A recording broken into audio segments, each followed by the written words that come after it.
Hello everyone, I am Radha Khanagwal. Welcome to my YouTube channel. Today I am going to teach you about the international organization's topic League of Nations.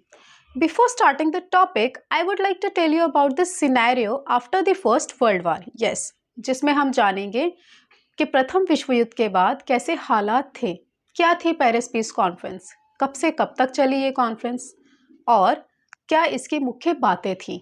साथ ही हम जानेंगे treaty of Versailles के बारे में, क्या थी ये treaty, किन देशों के बीच ये ट्रीटी साइन की गई थी और इन सब के बाद कैसे एक इंटरनेशनल ऑर्गेनाइजेशन यानी कि लीग ऑफ नेशंस की नींव रखी गई, क्या उसके मेन ऑब्जेक्टिव्स थे, क्या उसके मेन प्रिंसिपल्स थे और क्या कारण थे कि लीग ऑफ नेशंस एक फेलियर ऑर्गेनाइजेशन साबित हुई। सब कुछ डिटेल में समझेंगे, so stay tuned and keep watching this video to the end. Let's begin our topic. Okay, जैसा आपको पहले भी बताया लास्ट वीडियो में कि जो फर्स्ट वर्ल्ड वॉर था वो एलीट पावर्स और सेंट्रल पावर्स के बीच लड़ा गया था। एलीट पावर्स में कौन कौन सी कंट्रीज थी? Russia, France, Britain, Japan and USA. Okay, और सेंट्रल पावर्स में कौन कौन से थे? Germany, Austro Hungarian and Ottoman Empire. Very good. Allied powers first world war जीत गई थी और सेंट्रल पावर्स वॉर हार गई थी। अब एलीट पावर्स चाहती थी कि वो सेंट्रल पावर्स के साथ या जर्मनी के साथ एक पीस ट्रीटी साइन करें और उस पीस ट्रीटी का ड्राफ्ट तैयार करने के लिए एक कॉन्फ्रेंस बुलाया गया जिसे पेरिस पीस कॉन्फ्रेंस कहते हैं, क्योंकि ये कॉन्फ्रेंस पेरिस में किया गया था। कब से कब तक चला ये कॉन्फ्रेंस? 18 जनवरी 1919 टू 21 जनवरी 1920 तक चला, यानी एक साल तक चला ये कॉन्फ्रेंस। ऑर्गेनाइज किसने करवाया था? Britain, France, Italy and the USA. अब इनके रिप्रेजेंटेटिव्स कौन कौन से थे वो देख लेते हैं। ब्रिटेन से थे लॉर्ड जॉर्जी, फ्रांस से थे क्लेमेंसो, जॉर्जिस क्लेमेंसो, इटली से थे Vittorio Emanuele Orlando and USA से थे वुडरो विल्सन। इस पूरी कॉन्फ्रेंस में वुडरो विल्सन की बहुत अहम भूमिका थी, वो मैं आपको आगे बताऊंगी। इनवाइटेड कितनी कंट्रीज को इसमें इनवाइट किया गया था या किस किस को इनवाइट किया गया था? 32 कंट्रीज को इसमें इनवाइट किया गया था, प्लस एलीट पावर्स को इसमें इनवाइट किया गया था जी। अब not invited Germany, Austria, Turkey, Bulgaria and Russia को इसमें इनवाइट नहीं किया गया था। या अब आपने कुछ नोटिस किया? रशिया तो एलीट पावर्स में आता था, फिर रशिया को क्यों इस कॉन्फ्रेंस में नहीं बुलाया या रशिया क्यों नहीं आया कॉन्फ्रेंस में? इसका एक बहुत बड़ा रीजन था। जब फर्स्ट वर्ल्ड वॉर चल रहा था उसी दौरान रशिया में रशियन रिवॉल्यूशन शुरू हो चुका था। रशियन रिवॉल्यूशन था जिसमें रशिया ने मोनार्की सिस्टम को ख़त्म करके सोशलिज्म को अपना लिया था। इस पर एक स्पेशल लेक्चर लेकर आऊँगी और उसे डिटेल में समझाऊंगी आपको। आगे देखते हैं। Historical speech. ये हिस्टोरिकल स्पीच दिया था वुडरो विल्सन ने जी। वुडरो विल्सन प्रेसिडेंट थे यूएसए के और ये डेमोक्रेसी में बिलीव करते थे और ये चाहते थे कि दोबारा फर्स्ट वर्ल्ड वॉर जैसी सिचुएशन ना आए और विश्व में शांति बनी रहे। इसी के आधार पर उन्होंने ये स्पीच दी थी जिसमें इन्होंने 14 प्रिंसिपल्स दिए थे। वो 14 प्रिंसिपल्स क्या थे इस पर भी मैं आपके लिए एक स्पेशल वीडियो लेकर आऊँगी और इन 14 के 14 प्रिंसिपल्स को डिटेल में समझाऊंगी। अब आगे बढ़ते हैं। Treaty of Versailles. जिस पीस ट्रीटी की एलीट पावर्स बात कर रहे थे कि वो जर्मनी के साथ साइन करना चाहती है और जिसका ड्राफ्ट पेरिस पीस कॉन्फ्रेंस में रेडी हो रहा था, वो पीस ट्रीटी थी ट्रीटी ऑफ वर्साइल्स। यस, और 28 जून 1919 को ये ट्रीटी की गई थी। आर्क ड्यूक फ्रांस फर्डिनेंड, नाम कुछ सुना सुना सा लग रहा है आपको? याद आ रहा है कुछ? सोचिए, लास्ट वीडियो में बताया था। आर्क ड्यूक फ्रांज फर्डिनेंड थे ऑस्ट्रो हंगेरियन के प्रिंस जिनकी हत्या कर दी गई थी और फिर शुरू हुआ था प्रथम विश्व युद्ध। यस, लास्ट वीडियो जरूर देख लीजिएगा, अच्छे से समझ आएगा। इस ट्रीटी में 26 आर्टिकल्स ऐड किए गए जो कि शांति पर आधारित थे, पीस पर बेस्ड थे। एलीट पावर्स इस ट्रीटी को कहती थी पीस ट्रीटी यानी शांति संधि। वहीं जर्मनी इस ट्रीटी को कहता था इम्पोज्ड पीस यानी कि थोपी हुई शांति। इसका एक बहुत बड़ा रीजन था, जब फर्स्ट वर्ल्ड वार हुआ, फर्स्ट वर्ल्ड वार के बाद एलीट पावर्स का डोमिनेंस बहुत ज़्यादा बढ़ गया था। एलीट पावर्स ने फर्स्ट वर्ल्ड वार के लिए रिस्पॉन्सिबल ठहराया जर्मनी को एंड सेंट्रल पावर्स को। जो एलीट पावर्स थी वो अपना सबसे बड़ा दुश्मन मानती थी जर्मनी को, और वह चाहती थी कि जो फर्स्ट वर्ल्ड वार में जो भी नुकसान हुआ है, जो भी हानि हुई है, उसकी भरपाई जर्मनी करेगा। और इसी को ध्यान में रखकर उन्होंने ये ट्रीटी रखवाई थी कि इस ट्रीटी को साइन करवाना है जर्मनी के साथ, जर्मनी से साइन करवाना है। और जर्मनी को 5 दिन का टाइम दिया कि या तो वो इस ट्रीटी पर साइन कर दे या फिर एलीट पावर्स उस पर अटैक कर देगी। जर्मनी इस ट्रीटी पे साइन नहीं करना चाहता था, लेकिन मजबूरन उसे मानना पड़ा और इस ट्रीटी पर साइन करना पड़ा। इसीलिए जर्मनी ने इस ट्रीटी को इम्पोज्ड पीस का नाम दिया, क्योंकि इस ट्रीटी के चलते जो एलीट पावर्स थी वो जर्मनी को बहुत ज़्यादा ह्यूमिलेट कर रही थी और वो चाहती थी कि जर्मनी उनके सामने सरेंडर कर दे, और जैसा जैसा एलीट पावर्स बोले वैसा वैसा जर्मनी करता जाए। और इसी की वजह से जर्मनी को अपना बहुत बड़ा एक भूभाग यानी जो क्षेत्र था वो भी गंवाना पड़ा था। वुड्रो विल्सन, अभी आपको बताया इनके बारे में कि इन्होंने 14 प्रिंसिपल्स दिए थे, उसमें से कुछ पॉइंट्स यहाँ मैंने मेंशन किए हैं, वो देख लेते हैं। Open diplomacy without secret treaties, कोई भी कंट्री सीक्रेट ट्रीटी साइन नहीं करेगी किसी दूसरी कंट्री के साथ, यानी गुप्त संधियां नहीं होगी और खुली राजनीति होगी, ओपन डिप्लोमेसी होगी। Free trade in seas during war and peace, seas यानी समुद्री एरिया पर किसी का कोई नियंत्रण नहीं होगा, वहां पर फ्री ट्रेड होगा, चाहे वॉर की सिचुएशन हो या फिर पीस की सिचुएशन हो।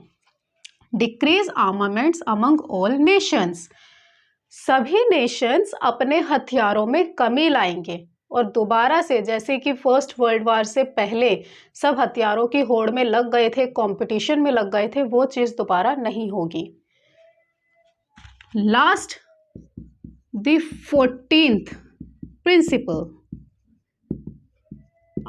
आपको अभी बताया कि वुड्रो विल्सन ने टोटल 14 प्रिंसिपल दिए थे। इन 14 प्रिंसिपल में जो सबसे लास्ट आखिरी प्रिंसिपल था, the 14th principle was based on league of Nations.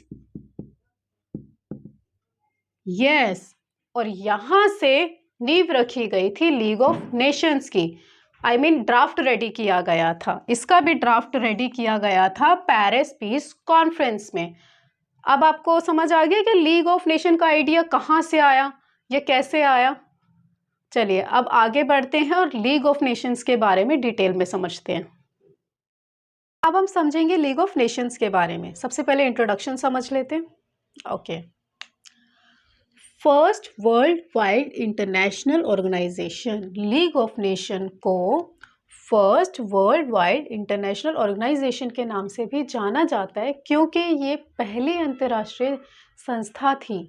इससे पहले कभी कोई इंटरनेशनल ऑर्गेनाइजेशन बनी ही नहीं थी, कोई ऐसी ऑर्गेनाइजेशन आई ही नहीं थी जो विश्व में शांति बनाए रखने के उद्देश्य से लाई गई हो या विश्व में शांति बनाए रखने का काम करे।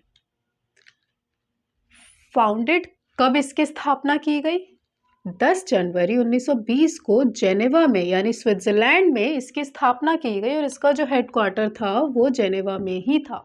Okay, 26 articles of Versailles added in league of nations. Just अभी थोड़ी देर पहले मैंने आपको बताया ट्रीटी ऑफ वर्साइल में 26 आर्टिकल्स रखे गए थे जो शांति पर आधारित थे, उनको भी लीग ऑफ नेशंस में ऐड किया गया। ऑफिशियल लैंग्वेजेस कौन कौन सी थी इसमें? English and French. अब हम देख लेते हैं की goals of league of Nations की, उसके मुख्य उद्देश्य क्या क्या थे लीग ऑफ नेशंस के। प्रमोशन ऑफ इंटरनेशनल सिक्योरिटी, वैश्विक सुरक्षा, इंटरनेशनल सिक्योरिटी को विश्व में प्रमोट करना ताकि दोबारा प्रथम विश्व युद्ध जैसी स्थिति ना बन सके।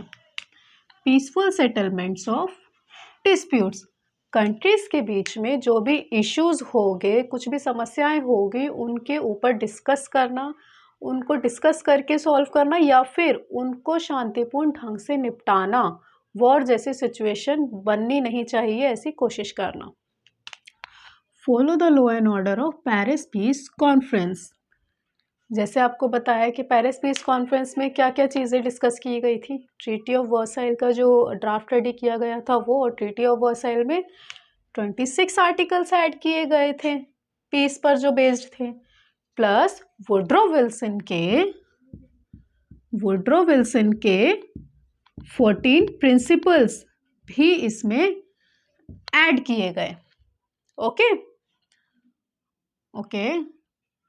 अब help and support each other socially and economically. जैसे आप जानते ही हैं कि प्रथम विश्व युद्ध के बाद कंट्रीज़ का बहुत बुरा हाल था, वो सामाजिक और आर्थिक रूप से बहुत ज़्यादा पिछड़ चुके थे। उस समस्या से उभरने के लिए लीग ऑफ नेशन का यही उद्देश्य था कि उस सिचुएशन से उभरने पर काम करेंगे और जो कंट्रीज़ है वो एक दूसरे को सपोर्ट करेगी सोशली और economically. Respect each other unity and integrity, जो कंट्रीज़ है वो एक दूसरे की एकता और अखंडता की रिस्पेक्ट करेगी।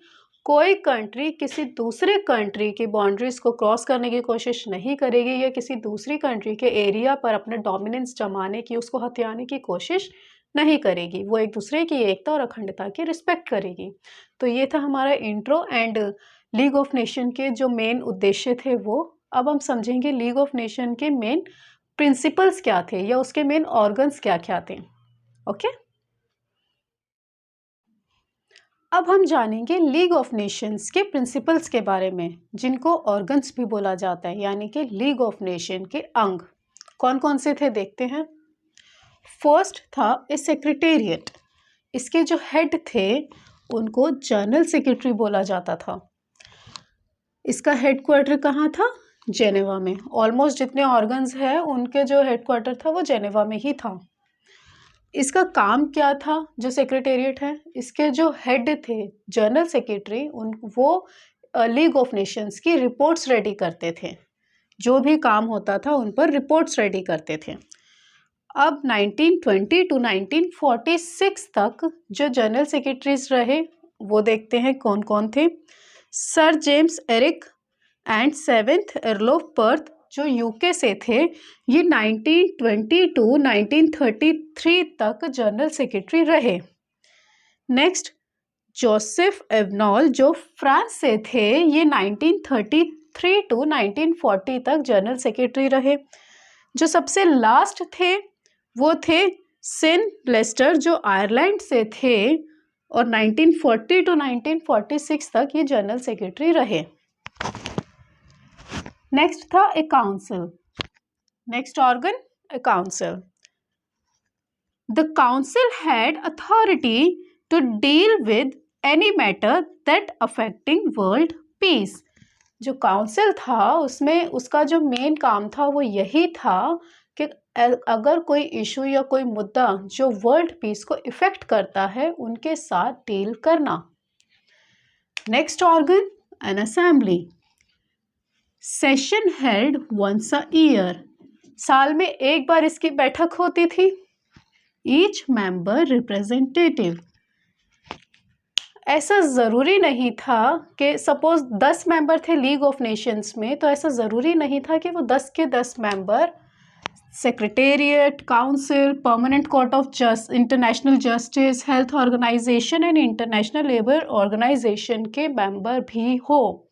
लेकिन ये बहुत ज़रूरी था कि जो 10 के 10 मेंबर वो असेंबली के मेंबर ज़रूर होंगे।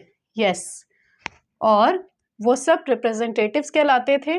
उनके पास एक वोट होता था और वोटिंग के बेसिस पर ही अपनी सहमति असहमति जताई जाती थी। रिप्रेजेंट बाय रोटेशन, जो कंट्रीज थे या रिप्रेजेंटेटिव्स थे वो हर साल रोटेट होते थे। जैसे हर साल जो नई बैठक होती थी, लीग ऑफ नेशन को हर साल नया कंट्री, जो नई कंट्री थी वो रिप्रेजेंट करती थी। Next organ, the permanent court of international justice. आपको ये पता ही है कि फर्स्ट जो इंटरनेशनल ऑर्गेनाइजेशन थी वो थी लीग ऑफ नेशंस, और जो सेकेंड इंटरनेशनल ऑर्गेनाइजेशन थी वो थी United Nations. League of nations में सेक्रेटेरिएट, काउंसिल और assembly and international labour organisation, ये as it is United Nation में भी काम करते रहे। बस कुछ पॉइंट्स ऐड किए गए, कुछ चेंजेस किए गए। लेकिन the permanent court of international justice जो था वो फेल हो चुका था पूरे तरीके से, क्योंकि जो पावर्स थी वो एलिट जो पावर्स थी उनके हाथ में थी सारी शक्ति, और वो जो भी डिसीजंस लेते थे अपने फेवर में लेते थे। तो जो इंटरनेशनल ये जस्टिस था ये इस लायक था ही नहीं कि वो छोटी कंट्रीज़ के लिए कोई जस्टिस वाला काम कर सके या उनको जस्टिस दिला सके। तो ये फेल हो गया। एंड जब यूनाइटेड नेशन आया तो उसमें इंटरनेशनल कोर्ट ऑफ जस्टिस बन गया, यानी कि एक नए रूप में ये सामने आया। नेक्स्ट जो ऑर्गन था, हेल्थ ऑर्गेनाइजेशन था। ये जब ये भी ठीक से काम नहीं कर पाया तो यूनाइटेड नेशन में एक नए रूप में सामने आया, वर्ल्ड हेल्थ ऑर्गेनाइजेशन के रूप में। लास्ट ऑर्गन था इंटरनेशनल लेबर ऑर्गेनाइजेशन। ये अच्छे से काम कर रहा था और ये अभी तक चल रहा है। इसमें बस कुछ पॉइंट्स ऐड किए गए इंटरनेशनल लेबर ऑर्गेनाइजेशंस में, और ये यूनाइटेड नेशन में भी काम गया और अब ये यूनाइटेड नेशन का ही पार्ट है। ये थे main organs of league of Nations. अब हम जानेंगे लीग ऑफ नेशंस के फेलियर्स के बारे में। तो अब आगे बढ़ते हैं। लीग ऑफ नेशंस के फेलियर्स से पहले आपको एक इम्पॉर्टेंट पॉइंट बताना चाहूँगी। आप जानते हैं कि रशिया जो था वो एलिट पावर्स में से ही एक था। रशिया में जब रशियन रिवॉल्यूशन ख़त्म हुआ तो रशिया ने एलिट पावर्स को एक्सपोज कर दिया और उनको क्रिटिसाइज़ करना शुरू किया। एलिट पावर्स जो भी निर्णय लेती थी या जो भी वो काम करती थी उसके बारे में जो उनके इंटेंशंस थे वो रशिया को बहुत अच्छे से मालूम था। तो जब रशिया ने इसको क्रिटिसाइज़ किया, मैगजीन्स में छापा और न्यूज़पेपर्स में छापा कि जो एलिट पावर्स थी वो ढोंग कर रही थी कि वो डेमोक्रेसी और फ्रीडम के लिए लड़ रही थी। इससे क्या हुआ कि पूरे वर्ल्ड के सामने एलिट पावर्स की रियलिटी आ गई कि वो कोई डेमोक्रेसी या फ्रीडम के लिए फाइट नहीं कर रही थी, वो सिर्फ अपने स्वार्थ के लिए लड़ रही थी। अब हम देखेंगे लीग ऑफ नेशंस के फेलियर्स। Lack of trust. कोई भी ऑर्गेनाइजेशन कैसे वर्क कर सकती है? जब उसके जो मेंबर्स होंगे उसमें आपस में ट्रस्ट होगा तो वो मिलकर काम कर पाएंगे। प्रथम विश्व युद्ध के बाद कोई देश किसी दूसरे देश पर विश्वास ही नहीं करता था और एक दूसरे पे विश्वास करना और भी ज़्यादा कठिन हो गया था। जब रशिया ने ये स्टेप लिया, एलिट पावर्स को एक्सपोज किया, तो और भी ज़्यादा इतना मुश्किल हो गया था कि कोई देश किसी दूसरे देश पर विश्वास करना ही नहीं चाहता था, और लैक ऑफ ट्रस्ट बना ऐसे लीग ऑफ नेशन के फेलियर का कारण। Lack of participation of USA के प्रेसिडेंट थे वुड्रो विल्सन। वो डेमोक्रेसी में बिलीव करते थे और चाहते थे कि विश्व में वॉर जैसे सिचुएशन दोबारा ना आए। अब लीग ऑफ नेशन के जो आइडिया था वो वुड्रो विल्सन का था। आप देखिए कि यूएसए का ही जब पार्टिसिपेशन एकदम कम हो गया या ना के बराबर हो गया, तो जो ब्रिटेन और फ्रांस जैसी कंट्रीज थी उनका डोमिनेंस बढ़ गया। यस, और जब इनका डोमिनेंस बढ़ा तो ये अपनी मनमानी करने लगे। जो अदर छोटे छोटे कंट्रीज थे उनके फेवर में डिसीजंस लिए ही नहीं जाते थे, जो भी डिसीजंस होते थे इनके फेवर में होते थे। तो जो मेजर कंट्रीज थी उनका डोमिनेंस होना भी लीग ऑफ नेशन का फेलियर माना गया। Italy was permanent member of league of Nations but not believe in world piece. ये देखिए, जो परमानेंट मेंबर था लीग ऑफ नेशंस का वो वर्ल्ड पीस में बिलीव नहीं करता था, और जो नॉन परमानेंट मेंबर्स थे उनके पास इतनी पावर्स नहीं थी कि वो लीग ऑफ नेशन के फेवर में या जो भी लॉ एंड ऑर्डर थे उनको फॉलो करते हुए कुछ बेहतर काम कर पाते। Soviet union believe that league of nations just for capitalist Nations. ये देखिए, सोवियत यूनियन का ये मानना था कि जो लीग ऑफ नेशंस है वो सिर्फ कैपिटलिस्ट नेशंस के लिए ही बना है और वो सिर्फ उन्हीं के फेवर में काम करेगा। सोवियत यूनियन का ऐसा इसलिए सोचना था क्योंकि जो मेजर कंट्रीज थी वो अपने फेवर में काम करती थी और वो ऑलमोस्ट जो कंट्रीज थी कैपिटलिस्ट थी, तो उन्हीं की मनमानी होती थी। तो ये था लीग ऑफ नेशंस के फेलियर्स। अब मैं आपको बताना चाहूँगी कि जब भी आप आंसर लिखते हैं तो उसका कंक्लूजन ज़रूर लिखिए। कंक्लूजन होता है जो आपने पढ़ा है उसका एक शॉर्ट समरी। अब कंक्लूजन देख लेते हैं। Paris peace conference held between elite powers only and central powers not invited. ऐसे ही था ना, जो पेरिस पीस कॉन्फ्रेंस हुआ था वो सिर्फ एलीट पावर्स के बीच हुआ था, सिर्फ एलीट पावर्स को इनवाइट किया गया था, उसमें सेंट्रल पावर्स को तो इनवाइट ही नहीं किया गया था। और ये पेरिस पीस कॉन्फ्रेंस क्यों कराया था?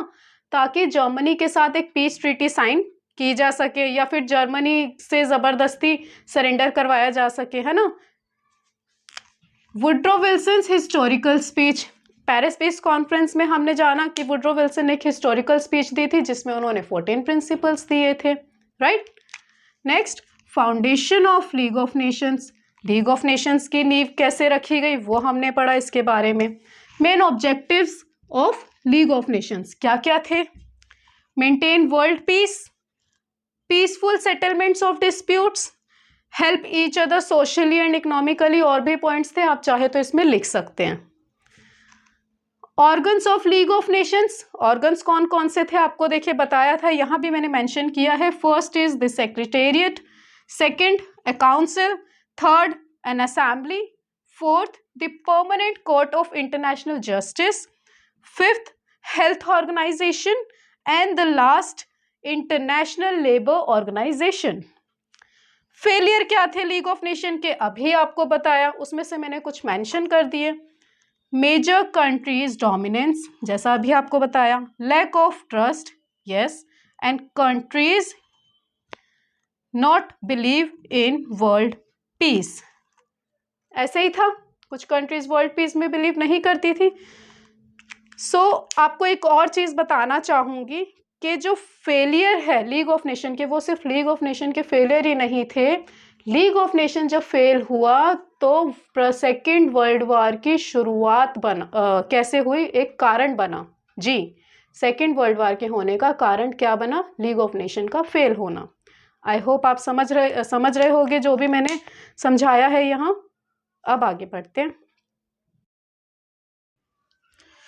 ये था complete topic on league of Nations. I hope आपको टॉपिक समझ आया हो। अगर आपको कुछ भी डाउट हो आप कमेंट करके पूछ सकते हैं। वीडियो को लाइक कीजिए, शेयर कीजिए, कमेंट कीजिए और बेल आइकन को ज़रूर प्रेस कीजिए ताकि अपकमिंग वीडियोस आपको मिलती रहे। और चैनल को सब्सक्राइब करना मत भूलिएगा। और याद रखिएगा, मुश्किल कुछ नहीं है, मुश्किल को मुश्किल हम खुद बनाते हैं। Thank you for watching this video.